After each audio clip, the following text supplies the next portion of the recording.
ये जितनी यूनिवर्सिटीज़ की लिस्ट मैंने आपके सामने रखी हैं, इनमें आपको कोई बैंक स्टेटमेंट की ज़रूरत नहीं पड़ेगी अपना कैश लेटर मंगवाने के लिए। लेकिन कोर्स बाय कोर्स जो भी कंफर्मेशन है, वो आपको यूनिवर्सिटी की वेबसाइट से या किसी कंसल्टेंट या ऑफिशियल रिप्रेजेंटेटिव हो जाए यूनिवर्सिटी का, उधर से आपको जो है उसकी करेक्ट इन्फॉर्मेशन मिल जाएगी। अगर आपके ज़हन में किसी किस्म का फिर भी कोई डाउट या कोई सवाल हो, आप मुझे इंस्टाग्राम पे मैसेज कर सकते हो। इंस्टाग्राम की जो आईडी है वो डिस्क्रिप्शन में मेंशन है।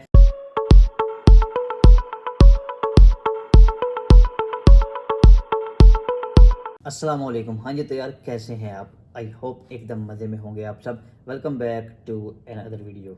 अच्छा यार, आज की जो वीडियो है वो बहुत ही इंपॉर्टेंट होने वाली है, ख़ासतौर उन लोगों के लिए जो कि सितंबर इनटेक 2024 में अप्लाई करना चाह रहे हैं और उनके पास इतने पैसे नहीं हैं कि वो जो है वो बैंक स्टेटमेंट शो करवा सके अपना जो है वो कैश लेटर मंगवाने के लिए।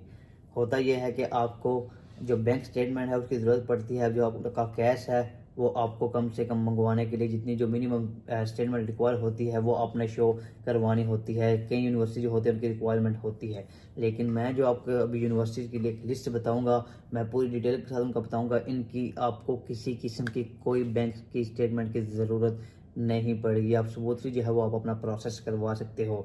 इसमें यह है कि कुछ हद तक हो भी सकता है कि थोड़ी बहुत इसमें क्या है कि रद्द-बदल चीज़ें हो भी सकती हैं कि कई कोर्सेज में या किसी हद तक या कोई कैंपस की किसी की बात कर लें, वो बोलें कि नहीं जी हमें ज़रूरत है, बैंक स्टेटमेंट रिक्वायर्ड होती है, तो उसके मतलब कुछ चांसेस हो सकते हैं। लेकिन क्या है, लेकिन 90% या 99% ये न्यूज़ जो है, मतलब जो भी मैं आपको चीज़ें बताऊंगा ये इसी तरह एक्यूरेट होंगी। जो रूल्स एंड रेगुलेशन होते हैं, जो नए रूल्स आते हैं वो 100% हो सकते हैं, लेकिन जो इस तरह की न्यूज़ होती हैं, जो जिस तरह के यूनिवर्सिटी की फ़ीस वगैरह हो गई, इस तरह की छोटी मोटी चीज़ें, इसमें 100% एक्यूरेसी नहीं होती। वो आपको एग्जैक्ट उधर से ही पता चलता है, आपको या किसी कंसल्टेंट से या फिर यूनिवर्सिटी की ऑफिशियल वेबसाइट से। तो आप वो जो चीज़ है वो उधर से ही डायरेक्ट चीज़ पूछ सकते हो। इधर से आप जो है वो जस्ट आइडिया लगा सकते हो कि ये चीज़ें किस तरह होनी है। सबसे पहले अगर मैं आपके साथ बात करूं, मैंने पहले एक रिसेंट वीडियो बनाई है मैनचेस्टर मेट्रोपॉलिटन यूनिवर्सिटी के रिलेटेड। अब इसी पे बात करने मुझे एक लड़के ने कमेंट किया था कि भाई ठीक से रिसर्च कर लिया करो, हमें जो है वो मेरा प्रोफाइल इसी में चल रहा है तो हमें जो है वो बैंक स्टेटमेंट शो करवानी पड़ रही है। लेकिन जिस तक मैंने चेक किया, यहाँ एक दो कंसल्टेंट से मैंने पूछा तो उन्होंने बोला कि ठीक है, आपका बैंक स्टेटमेंट के बगैर भी जो है हम कैश लेटर मंगवा कर दे सकते हैं। फिर जाहिर बात है, मेरे ख्याल से वो डिपेंड करता है किसी कंसल्टेंट पे। अगर वो आपका ऑफिशियल रिप्रेजेंटेटिव है तो वो आपको बगैर जो है वो बैंक स्टेटमेंट के भी मंगवा कर दे सकता है, या हो सकता है कुछ ना कुछ इसमें चीज़ रद्द बदल हो तो उसने जो है वो बैंक स्टेटमेंट अगर खुआई हो, क्योंकि अल्टीमेटली आपको बैंक स्टेटमेंट की ज़रूरत पड़ती ही पड़ती है अपना वीज़ा फाइल करने के लिए। उसके बगैर आपका वीज़ा नहीं आता, आपको अपना वीज़ा मंगवाने के लिए बैंक स्टेटमेंट जो है वो शो करवानी ही पड़ती है। तो मेट्रोपॉलिटन यूनिवर्सिटी में डिटेल में वीडियो बनाई थी, अगर वो आपने नहीं देखी आप जाकर वो देख सकते हैं। उस पर इतना ज़्यादा डिटेल में मुझे बोलने की ज़रूरत नहीं है। उस पर अगर बात करें, यूनिवर्सिटी ऑफ लिंकॉलन, ये शेफील्ड के नज़दीक यूनिवर्सिटी है। इस यूनिवर्सिटी में भी आपको बैंक स्टेटमेंट दिखाने की बिल्कुल भी ज़रूरत नहीं है। इसकी जो टोटल फ़ी है वो ऑलमोस्ट 13 से 14 हज़ार पाउंड है एक साल की, जो कि एक एवरेज फ़ीस है। आजकल की सिचुएशन के हिसाब से एक एवरेज फ़ीस कंसीडर की जाती है, चाहे आप बैचलर पे आ रहे हो चाहे आप मास्टर्स पे आ रहे हो। तो इसका जो इनिशियल डिपॉजिट है वो मिनिमम आपने 5,000 पाउंड सबमिट करवाना है। मैं फिर बता दूं कि ये फुली एक्यूरेट नहीं हो सकती। ये एक्यूरेशन जो है वो आपको या यूनिवर्सिटी की वेबसाइट से पता चलेगी या फिर जो है किसी कंसल्टेंट से पता चलेगी। इनिशियली आपने 5,000 पाउंड जमा करवाना है। और इस यूनिवर्सिटी की जो सबसे अच्छी बात यह है कि लैंग्वेज सर्ट भी एक्सेप्ट करती है। बाकी जो आइट्स वगैरह या पीटीए वगैरह, उसकी आइट्स तो ऑलमोस्ट 99.99% ऑलमोस्ट हर यूनिवर्सिटी में एक्सेप्ट होता है, लेकिन लैंग्वेज सर्ट कुछ एक्सेप्शन होती हैं, तो ये यूनिवर्सिटी जो है वो एक्सेप्ट करती है। इसके बाद अगर बात करें किंगस्टन यूनिवर्सिटी, किंगस्टन यूनिवर्सिटी भी जो है वो आपका बैंक स्टेटमेंट के बगैर इसमें जो है वो आपका प्रोसेस हो सकता है, अपना कैश लेटर जो है वो मंगवा सकते हो। इनिशियली इसमें जो है वो आपने 50% ऑलमोस्ट आपने अपना जो इनिशियल डिपॉजिट है वो इसमें पे करना होता है, और इसकी जो है आई से आप इसमें जो है वो कर सकते हो। इसके अलावा टेस्ट की बात की जाए, पीटी जो है इसमें आप सबमिट करवा सकते हो।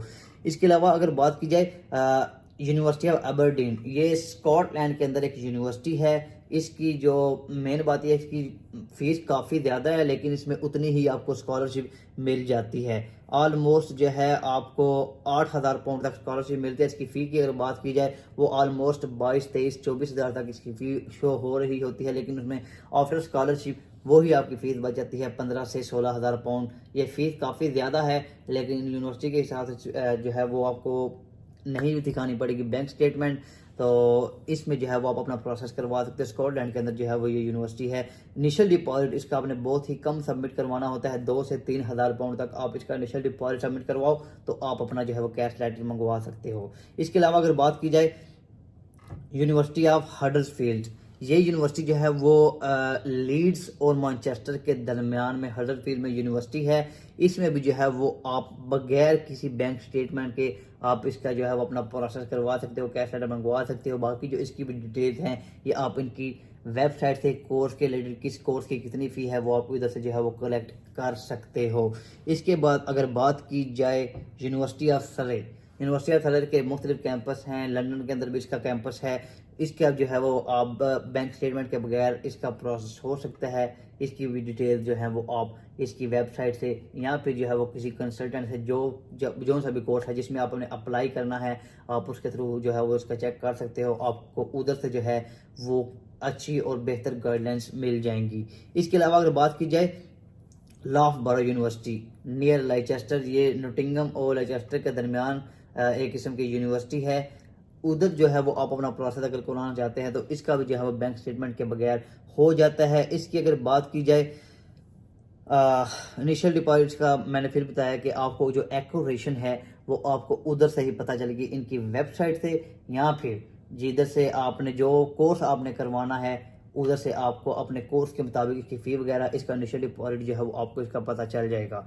तो अल्टीमेटली अगर इसका आपने ठीक है कैश लेटर मंगवा लिया, शुरू में आपके पास पैसा नहीं है, बाद में आपके पास पैसे अरेंज हो जाएंगे, अल्टीमेटली आपको बैंक स्टेटमेंट की ज़रूरत पड़ती है अपना जो है वीज़ा प्रोसेस करने के लिए, अपना वीज़ा मंगवाने के लिए। उसके अलावा उसके बगैर आपका वीज़ा नहीं आएगा, क्योंकि एम्बेसी को चाहिए बैंक स्टेटमेंट और उसको चाहिए आपके जो रिसोर्सेज आपने फ़ी वगैरह किधर से पे की है, रिमेनिंग फ़ी आपने किधर से पे करनी है। तो जब तक वो आपको जो उनको आप शो नहीं करवाओगे आपको जो है वो वीज़ा ग्रांट नहीं करेंगे। अभी इधर एक छोटी सी बात कर लेते हैं, जो बैंक स्टेटमेंट है उसको किस तरह मैनेज करना होता है, कितनी बैंक स्टेटमेंट चाहिए होती है।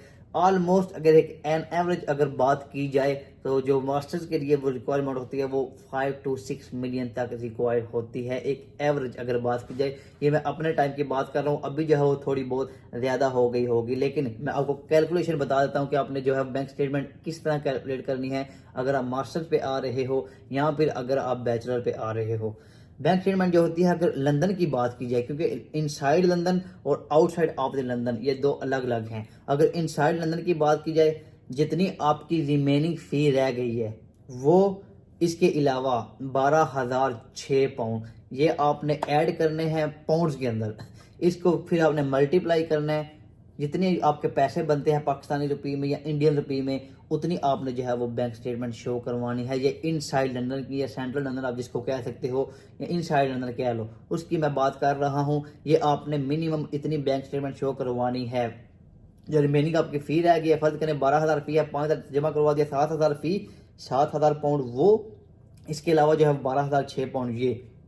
कोशिश करें अपनी जो बैंक स्टेटमेंट अगर आप पाउंड में रखवा दें वो आपके लिए बेस्ट है, लेकिन मुझे आइडिया है कि पाउंड में थोड़ा सा मुश्किल होता है, हमने रुपीज़ में करवाने होते हैं।